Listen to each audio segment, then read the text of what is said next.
শ্রীচৈতন্য মহাপ্রভুর 539তম আবির্ভাব তিথি উপলক্ষে ইসকন মায়াপুরে মহা ধুমধামে শুরু হলো দোল উৎসব 2025। সোমবার সকালে ফ্ল্যাগ হোস্টিং ও মাঙ্গলিক অনুষ্ঠানের মাধ্যমে উৎসবের আনুষ্ঠানিক সূচনা করা হয়। অনুষ্ঠানে ইসকনের উচ্চপদস্থ আধিকারিকদের পাশাপাশি দেশ বিদেশের অসংখ্য ভক্ত উপস্থিত ছিলেন।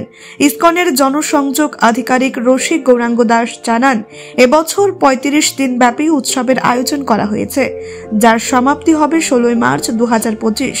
এই দীর্ঘ উৎসবে থাকছে বিশ্ব বৈষ্ণব সম্মেলন, নবদ্বীপ মণ্ডল পরিক্রমা, বিশ্ব শান্তি যজ্ঞ, নৌকা বিহার, বিভিন্ন ভাষায় ভাগবত পাঠ ও সেমিনার, বিনামূল্যে প্রসাদ বিতরণ। ইসকন সূত্রে খবর, এবারের দোল উৎসবে প্রায় 5000 বিদেশি ভক্ত সহ লক্ষাধিক ভক্ত সমাগমের সম্ভাবনা রয়েছে। সেই অনুযায়ী নিরাপত্তা ব্যবস্থা জোরদার করা হয়েছে। 14 মার্চ শুক্রবার শ্রী চৈতন্য মহাপ্রভুর আবির্ভাব দিবসটি ধর্মীয় মর্যাদায় উদযাপিত হবে। Bureau report, Bangla digital TV. ISKCON headquarter Sridham মায়াপুরে শ্রী চৈতন্য মহাপ্রভুর 539তম আবির্ভাব মহা মহোৎসব উপলক্ষে 35 দিনব্যাপী বিভিন্ন অনুষ্ঠানাদির আয়োজন করা হয়েছে। 10ই ফেব্রুয়ারি থেকে 16ই মার্চ পর্যন্ত এই উৎসব চলবে। প্রায় 100 দেশের 5000 বিদেশি ভক্ত সমেত এখানে লক্ষাধিক ভক্তের সমাগম হয়েছে এবং বিভিন্ন অনুষ্ঠানাদির আয়োজন করা হয়েছে। জাতি, ধর্ম, বর্ণ নির্বিশেষে সমস্ত মানুষ এখানে অংশগ্রহণ করতে পারবেন। নিরাপত্তার ব্যবস্থা কঠোর করা হয়েছে। বিভিন্ন অনুষ্ঠানাদির আয়োজন করা হয়েছে। তন্মধ্যে বিশেষ উল্লেখযোগ্য বিশ্ব বৈষ্ণব সম্মেলন, নবদ্বীপ মণ্ডল পরিক্রমা 72 কিলোমিটার এবং বিভিন্ন সাংস্কৃতিক অনুষ্ঠান চলবে এবং শ্রী চৈতন্য মহাপ্রভুর আবির্ভাব তিথি মহা মহোৎসব 14ই মার্চ, সেই দিনটি বিশেষভাবে খোলা মঞ্চে পালন করা হবে। যারা আসেননি তাদের এই উৎসব আদিতে আসার জন্য সাদর আমন্ত্রণ জানাই। ওয়ান ইউনাইটেড ওয়ার্ল্ড এবং ওয়ার্ল্ড পিস অ্যান্ড হারমোনির জন্য এবং হরে কৃষ্ণ আন্দোলন বিশ্বব্যাপী ছড়িয়ে দেওয়ার জন্য আমাদের এই শুভ প্রচেষ্টা। রসিক গৌরাঙ্গ দাস, ইসকন মায়াপুর, জনসংযোগ আধিকারিক, নদিয়া। আজকের অনুষ্ঠানটা কি?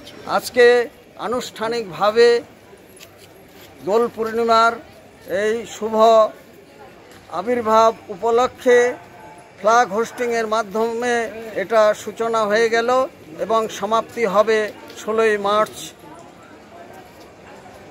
দিনে। Hare Krishna. I'd like to welcome you all to the 52nd International Festival of Sri Dham Mayapur of Guru Purnima.